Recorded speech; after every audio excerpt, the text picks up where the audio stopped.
Hi friends, ఒక గ్రామంలో రెండు పెద్ద పిల్లులు ఉండేవి.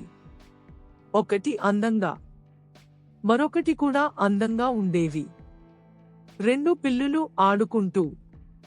ఆడుకుంటూ ఉండేవారు. పిల్లులు వంటగదిలో ఆహారాన్ని ఉంచారు.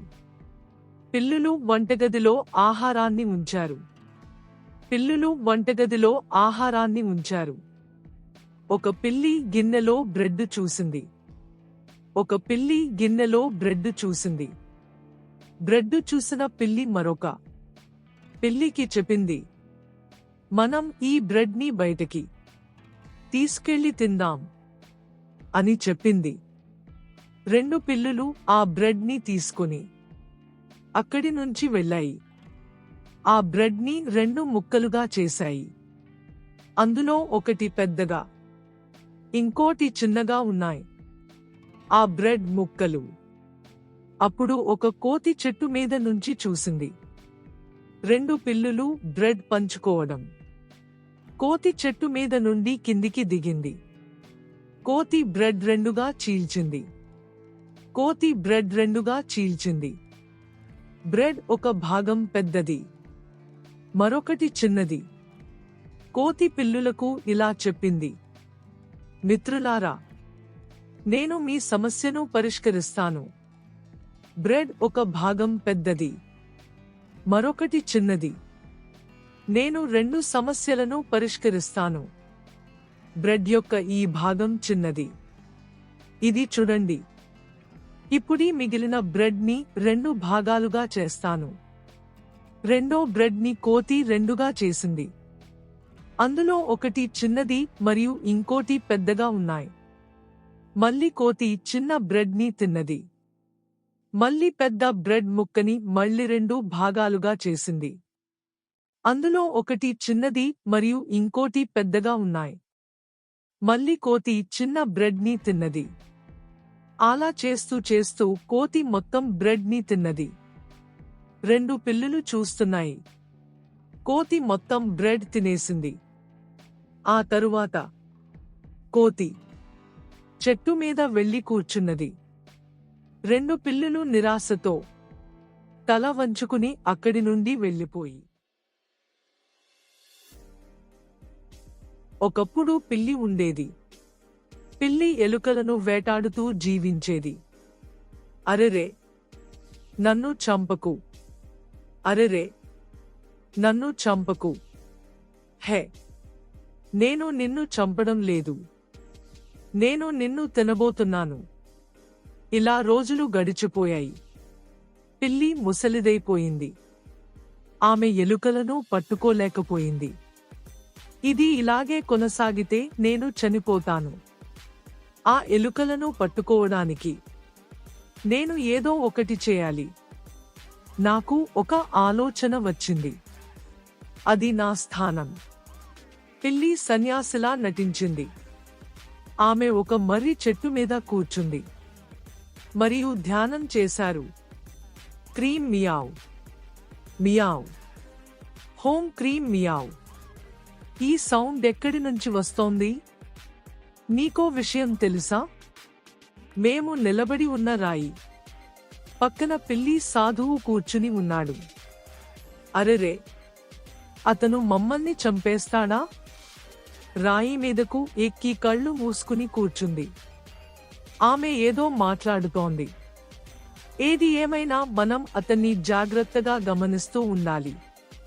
ఆ విధంగా పిల్లి సాధువును చూడటానికి పిల్లులన్నీ బయటకు వచ్చాయి. నేను పిల్లి సాధువు వైపు నడిచాను, కానీ అతను నన్ను పట్టుకోలేదు. అలాంటప్పుడు నేను వెళ్ళి చూస్తాను. ఆమె చెప్పింది నిజమే. నేను అక్కడికి వెళ్లి సౌండ్ చేశాను. నేను కూడా అతనిని చూశాను. పిల్లి సాధువు, ఇకపై మాపై దాడి చేయవద్దు. Meow, home cream. Meow, meow cream, home cream. ప్రియమైన పిల్లలారా, జాగ్రత్తగా వినండి. ఇక నుంచి నిన్ను వేటాడి తినాలని లేదు. నాలుగు వైపుల నుండి వచ్చే ప్రమాదాల నుండి మిమ్మల్ని రక్షించడానికి నేను ఇక్కడకు వచ్చాను. నేను చాలా ఎలుకలను చంపాను. నిన్ను రాక్షసుల నుండి రక్షించడానికి నేను ఇక్కడికి వచ్చాను. నేను చాలా డేగలను చంపి తిన్నాను. నేను చేసిన పాపాల వల్ల పూర్తిగా సన్యాసిని అయ్యాను. ఈ అడవిలో శాంతి నెలకొనాలని కోరుకుంటున్నాను. కాబట్టి నా దగ్గరకు వచ్చి ఆశీస్సులు తీసుకోండి. ఇలా గ్రద్దలన్నీ సన్యాసి దగ్గర ఆశీస్సులు తీసుకుంటున్నాయి. ఒకరోజు సన్యాసి ఆశీస్సులతో మేము బయలుదేరబోతున్నప్పుడు, హే చిన్న డేగల, ఒక నిమిషం అక్కడ వేచి ఉండండి. ఏమైంది స్వామి? మీరు ఇప్పుడు ప్రమాదంలో పడబోతున్నారు. అరెరే, ప్రమాదం ఏమిటి స్వామి? తూర్పు కొండ ప్రాంతంలో నిన్ను వెతుక్కుంటూ ఒక శత్రువు వస్తున్నాడు. నేను నా కళ్ళతో చూశాను. స్వామి, ఇప్పుడు మనం ఏమి చేయాలి? భయపడకు. ఎలాంటి ప్రమాదం జరగకుండా పూజ చేస్తాం. ఏమిటి పూజ? రా చిన్న ఎలుక, లోపలికి రండి. భయం లేకుండా రండి. ఆ తర్వాత పిల్లి సన్యాసి ఆశ్రమానికి వెళ్లిన ఎలుకలు తిరిగి రాలేదు. అవి తిరిగి రాకపోవడంతో కొన్ని ఎలుకలకు అనుమానం వచ్చింది. పూజకు వెళ్లిన మమ్మల్నందరినీ ఆ సన్యాసి ఎందుకు పంపలేదు? బహుశా పూజ పూర్తి కాలేదు. సన్యాసి ఆశ్రమానికి వెళ్దామా? కాబట్టి కొన్ని ఎలుకలు పిల్లి సన్యాసిని కలవాలని నిర్ణయించుకున్నాయి. మియావ్ క్రీం, ఓం క్రీం మియావ్, మియావ్ మియావ్, ఓం క్రీం మియావ్. సన్యాసి, పూజకు వెళ్లి ఎవరు తిరిగిరాలేదని మీకు తెలుసా? ఆశ్రమానికి వెళ్లిన వారందరూ ఇప్పుడు ఆనంద పూజలో ఉన్నారు. వారు అతి త్వరలో తిరిగి వస్తారు. చింతించకు స్నేహితులారా, ఇందులో ఏదో చేపలా ఉందని నేను అనుకుంటున్నాను. అది మనం కనుక్కోవాలి. అప్పుడు 3 ఎలుకలు కలిసి పిల్లి సన్యాసి ఆశ్రమానికి సొరంగం తవ్వాయి. చివరకు ఆశ్రమానికి చేరుకున్నారు. అక్కడికి చేరుకున్న తర్వాత ఎలుకలు చూశాయి, మా విషయంలో వాడు పెద్ద తప్పు చేశాడు. ఆ సన్యాసి మాతో ఉన్న వారందరినీ తిన్నాడు. అతడు మోసగాడు. అతనికి మనం తగిన గుణపాఠం చెప్పాలి. ఆ పిల్లి సన్యాసికి గుణపాఠం చెప్పాలని ఎలుకలు నిర్ణయించాయి. అందుకు ఎలుకలు వల వేశాయి. మరుసటి రోజు పిల్లి సన్యాసి ఆశ్రమానికి 2 ఎలుకలు వచ్చాయి.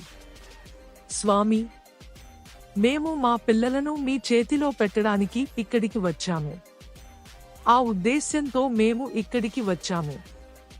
డియర్, మీరు ఈ పిల్లలకు పూజ చేయాలి. ఈ రోజు చాలా అదృష్టమైన రోజు అని నేను అనుకుంటున్నాను. మీ పిల్లలందరినీ నా దగ్గరకు ఎందుకు తీసుకువచ్చారు? ఎవరు అదృష్టవంతులు? నా కోసం కాదు. నువ్వు అదృష్టవంతుడివి అని నా ఉద్దేశం. కాస్త నాలుక జారింది. నేను చాలా పెద్ద శత్రువుల వలలో చిక్కుకున్నాను. నేను వెళ్ళి ఆ ఉచ్చును ఛేదిస్తాను. పిల్లలతో పూజ చేయడానికి లోపలికి వెళ్ళిన సన్యాసి పిల్లి కొద్దిసేపటిలో బయటకు వచ్చింది. స్వామీజీ, శత్రువుల ఉచ్చు పూర్తయిందా? శత్రువుల ఉచ్చు పూర్తయిందని పిల్లికి తెలియదు. పిల్లలతో పూజ చేయడానికి లోపలికి వెళ్ళిన సన్యాసి పిల్లి కొద్దిసేపటిలో బయటకు వచ్చింది. స్వామీజీ, శత్రువుల ఉచ్చు పూర్తయిందా? శత్రువుల ఉచ్చు పూర్తయిందని పిల్లికి తెలియదు. స్వామీజీ, శత్రువుల ఉచ్చు పూర్తయిందా? శత్రువుల ఉచ్చు పూర్తయిందని పిల్లికి తెలియదు. పిల్లలతో పూజ చేయడానికి లోపలికి వెళ్ళిన సన్యాసి పిల్లి కొద్దిసేపటిలో బయటకు వచ్చింది.